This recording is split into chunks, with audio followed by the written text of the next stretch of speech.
All right, back at it. Simply cracking fittings loose, letting the gravity drip into pans and whatnot through all four corners. Keep your fluid full where you're doing this, and also look for leaks prior to pressure on them. Like this one right here, I actually probably have to pull apart, reflare. Not a big deal, it happens. I crack all my fittings loose and let them gravity drip for a minute. And didn't get a final video till now about the brake lines around up and whatnot. And there they are, all the way to the back and around everything else. There you go. So bear with me. We're gonna go ahead and get this all prepped up, driven, bleed the brakes, and then I'm gonna factor onto the next component, the brake pedal, and a few slight adjustments to make everything work the way it should. Now that we're back on it, I replaced the standard piece that mounts on the floor right here. You used to have a clutch pedal hole right there and a brake pedal hole right here. If anything at all, and I did modify this, I know you can't see it, I haven't painted it yet, but I did cut it and I angled the pedal way out, and then I re-welded everything so it's just more of a correct angle to fit this application. And yeah, our brakes are feeling good. So next thing, I'm gonna set that in place like it belongs, and we're gonna slide through our steering column, everything into place, put it all together, and then we'll probably make sure everything fits before I paint it all up, make it work. We are gonna order something that matches this steering column a little better on this one though, and we'll continue on. All right, now that we're back at it, got everything broke out, put our flashers in, found our mounting hardware for the fuse box, start right at the heart of it. Simply take a look at your wiring. On every wire, you'll notice front, left, turn signals, stuff like that. And if you look at it, basically these are in branches. One goes to the dash, one goes to the rear section for tail lights, fuel pump, all that good stuff. And then you got the front section. And honestly, if you're doing this, you might as well wire loom everything, do it right.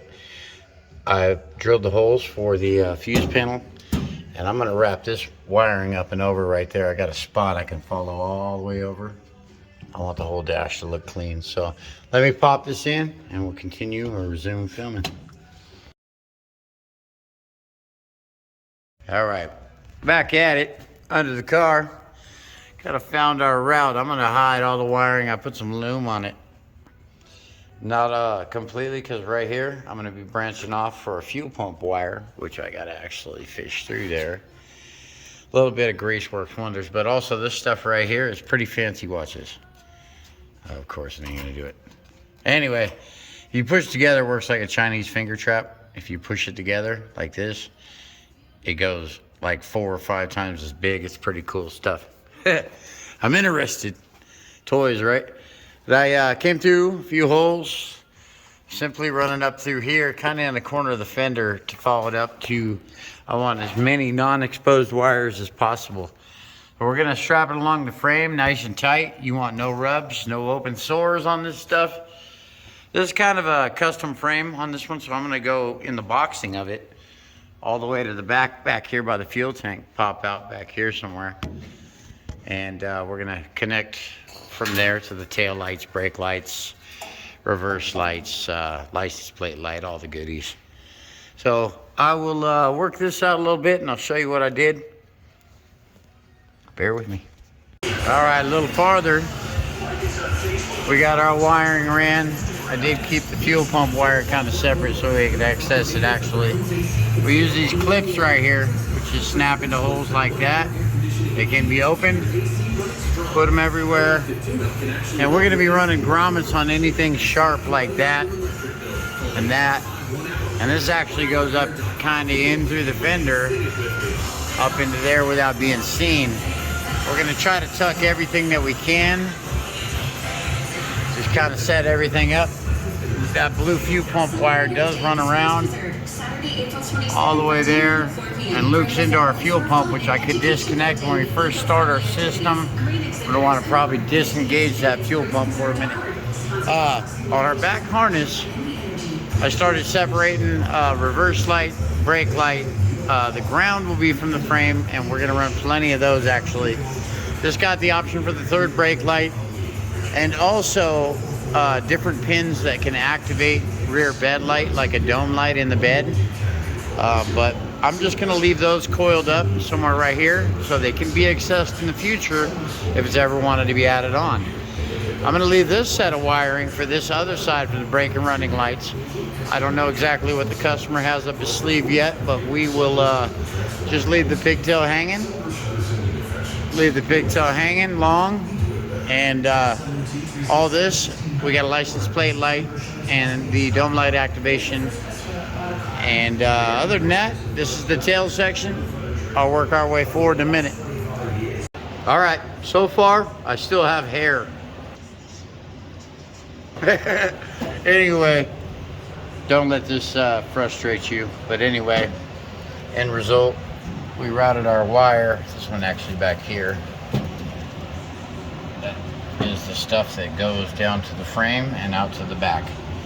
We've just simply ran it the best we could and hit everything. Kind of little hole through the fender, grommeted up. Now this is the next section, which actually be going to the front of the vehicle. These painless harnesses are plenty long, so you're pretty good.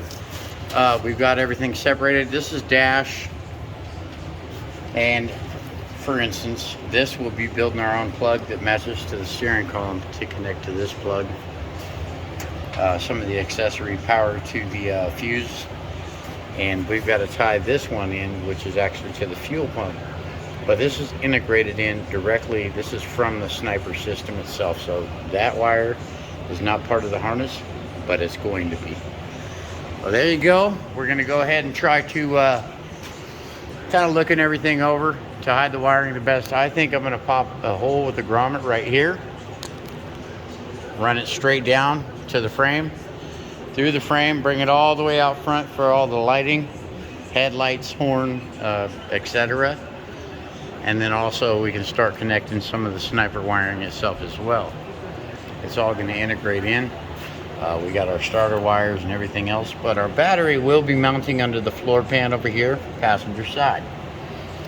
We're going to just simply try to follow a few lines and just keep everything looking clean as we can. Bear with me, and result will look a lot better than it does now. All right, we've now done some of the front wiring on this thing. I split up everything: driver side, turn, brake, or not brake, parking, running, everything. And same deal, passenger side. Do keep in mind, you've got a few wires you might want to reroute. If you just put them where you want to put them. I come off the front harness for the lighting, for like the oil sensor, and you're gonna want a cooling fan wire in my application. Now, if you had a manual one, probably not. But go ahead and get a few little pieces connected. We're gonna get all these wires buttoned up and simply strapped to the box, and then we'll shave the screws off the backside, give them a dab of paint, call it good.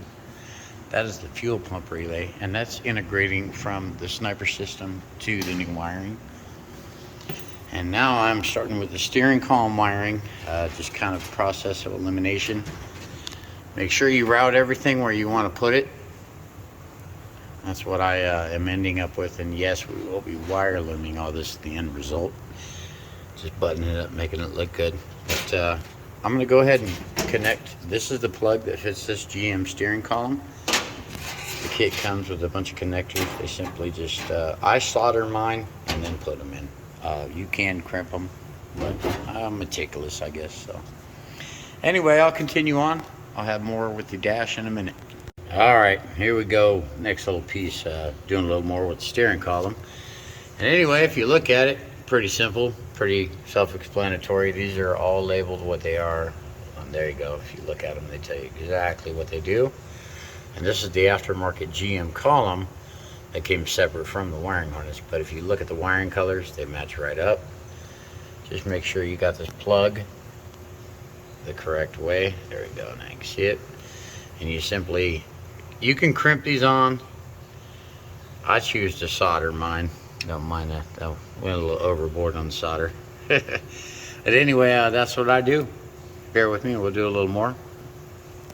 All right, on to the next piece of this wiring. This wiring harness comes with a section that's basically goes to the gauges.